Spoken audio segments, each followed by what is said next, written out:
বন্ধুরা, আপনারা অনেকেই আমাকে বিভিন্ন হংকং ভিসা সংক্রান্ত বিষয়ে ফোন করে থাকেন বা ইনফরমেশন জানার জন্য মেসেজ করে থাকেন, এবং আমি মনে করি এটা খুবই একটি উত্তম একটি বিষয় বা এ ধরনের করা উচিত। এবং আমি আমার সময় অনুযায়ী যতটা সম্ভব আমি উত্তর দেওয়ার চেষ্টা করে থাকি।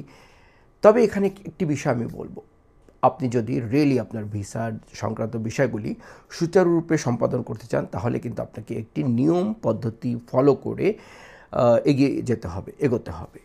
সো যদি আপনি কিছু প্রশ্ন জিজ্ঞাসা করলেন অ্যান্ড দেন আপনি ভাবলেন যে ইয়েস, আমি আমার উত্তরগুলি পেয়ে গেছি, now I can proceed on myself, and then আপনি করলেন, হয়তো এটা গুড, হয়তো, but it could be bad.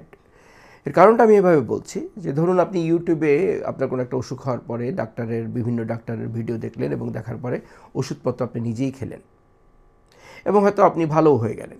কিন্তু হয়তো আপনি জানেন না, আপনার অগোচরে আপনি কোনো একটা নতুন একটা দীর্ঘমেয়াদী অসুখ বাঁধিয়ে বসলেন, এবং এগুলি হয়।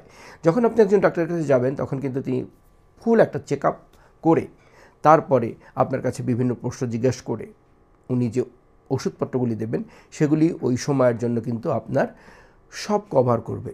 ইভেন সেগুলিও কভার করবে যে সাইড এফেক্টগুলি ওষুধের দ্বারা হয়, সেগুলিও কভার করে।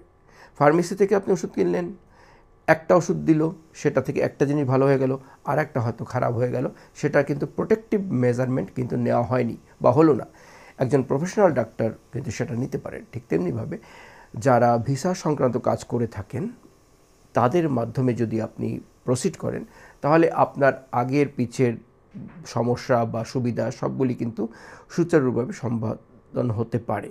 নইলে কিন্তু কোনো একটা জায়গায় ল্যাকিং থেকে যেতে পারে, যেটা কিন্তু ভবিষ্যতে হয়তো আপনার মানে কি বলবো, ভালোর চাইতে বেশি খারাপ হয়ে যেতে পারে। এটা একটা কশন আমি দিয়ে রাখলাম, এবং আপনারা এটা চিন্তা করে দেখবেন। আমার মনে হয় যারা হংকং সংক্রান্ত বিভিন্ন তথ্য আমার কাছে জানতে চাচ্ছেন, I am really okay to give you the information, কোনো সমস্যা নেই। কিন্তু ব্যাপার হচ্ছে যে আপনি আসলে কি আমাকে সব প্রশ্নগুলি জিজ্ঞেস করছেন আপনার পরিস্থিতি অনুযায়ী?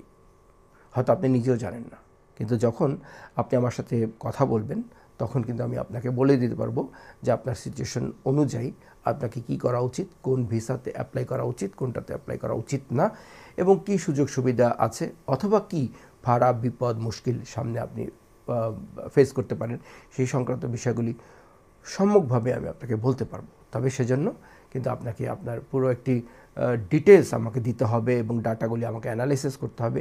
তারপরে কিন্তু আপনাকে আমি একটা কিছু বলতে পারবো যে হ্যাঁ, এই ব্যাপারগুলি বা এই কাগজগুলি আপনাকে পরিবর্তন করতে হবে, এগুলি এভাবে হবে না, অথবা এই কাগজগুলি আপনার লাগবে, আপনাকে